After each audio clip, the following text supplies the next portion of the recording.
Bonjour et bienvenue au message lumière de la famille Myriam. Je suis heureuse de te retrouver en ce début d'année scolaire ici en France. Aujourd'hui, la liturgie nous donne à entendre ce passage de Saint Luc que je vais lire. En ce temps-là, les pharisiens et les scribes dirent à Jésus: les disciples de Jean le Baptiste jeûnent souvent et font des prières, de même ceux des pharisiens. Au contraire, les tiens mangent et boivent. Jésus leur dit: pouvez-vous faire jeûner les invités de la noce pendant que l'époux est avec eux? Mais des jours viendront où l'époux leur sera enlevé. Alors en ces jours-là, ils jeûneront. Il leur dit aussi en parabole: personne ne déchire un morceau à un vêtement neuf pour le coudre sur un vieux vêtement. Autrement, on aura déchiré le neuf, et le morceau qui vient du neuf ne s'accordera pas avec le vieux. Et personne ne met du vin nouveau dans de vieilles outres. Autrement, le vin nouveau fera éclater les outres. Il se répandra et les outres seront perdues.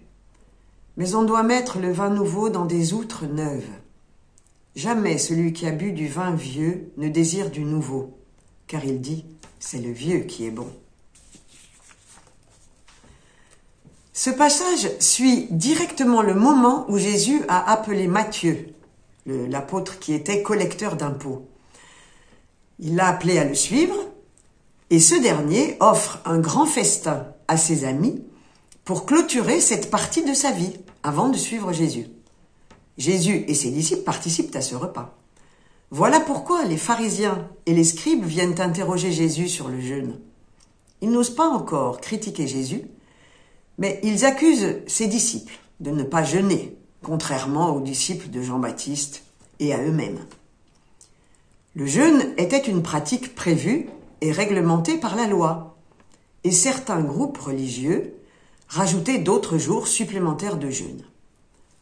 Jésus, patiemment, leur répond par une remarque pleine de bon sens, qui va d'ailleurs dans le sens de l'enseignement rabbinique. En effet, il était interdit de jeûner les jours anniversaires des événements heureux. Et donc, à plus forte raison, un jour de noces, quand l'époux est là. Comment les disciples adopteraient-ils une pratique de deuil alors que le royaume de Dieu est annoncé à tous? Par contre, un jour, l'époux leur sera enlevé, alors ils jeûneront.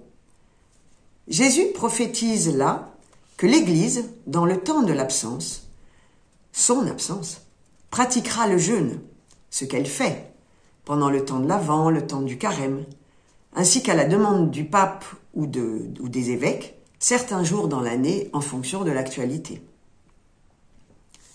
Puis, Jésus illustre la nouveauté de ce qu'il annonce en parlant de vêtements et de vin. Nous le voyons bien. Nos vêtements, malgré le soin que nous en prenons, vieillissent et se déchirent.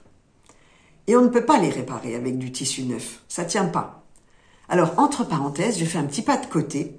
Je suis admirative de voir comment Jésus est attentif à d'aussi petites choses qui, d'ailleurs, n'étaient pas de son ressort. C'étaient les femmes qui s'occupaient de la maison. Et j'en conclus que tout dans ta vie et dans la mienne intéresse Dieu. Je reviens au texte maintenant. Jésus, en annonçant la venue du royaume, n'a pas cherché à rafistoler l'ancienne loi en la bricolant. Non, non, il est venu l'accomplir, nous dit-il, en annonçant une nouvelle manière de vivre. De même, dans nos communautés et dans nos vies, nous devons abandonner ce qui est dépassé et accueillir la nouveauté de l'Évangile. Cela demande bien sûr du discernement. C'est ça le but de l'accompagnement spirituel, pour être aidé dans ce que nous avons à laisser ou au contraire à garder. Dans ce monde qui change, Jésus nous appelle à ouvrir nos yeux et notre cœur pour y voir ce qui est beau et bon, sans compromis facile, mais sans intransigeante desséchante non plus. Il continue en nous parlant de mettre le vin nouveau dans des outres neuves. L'outre neuve qui reçoit le vin nouveau, c'est notre cœur le tien et le mien, qui reçoit la parole de Dieu, qui, elle, est toujours neuve. Il faut bien reconnaître que souvent, notre cœur est fermé, sclérosé, et qu'on n'a pas envie de changer d'habitude. On a toujours fait comme ça. Seul Dieu peut nous donner ce cœur neuf qui regarde le monde et tous ses habitants avec amour. Allons à l'oratoire. Prenons un moment devant le Saint-Sacrement pour demander à Dieu de renouveler la fraîcheur de notre cœur, nous redonner un cœur d'enfant. Nous pourrons ainsi, toi et moi, être tout au long de cette journée porteurs de l'espérance, de la paix et de la joie du Christ et les transmettre à tous ceux que nous rencontrerons. Très bonne journée avec Jésus et à bientôt. Jésus.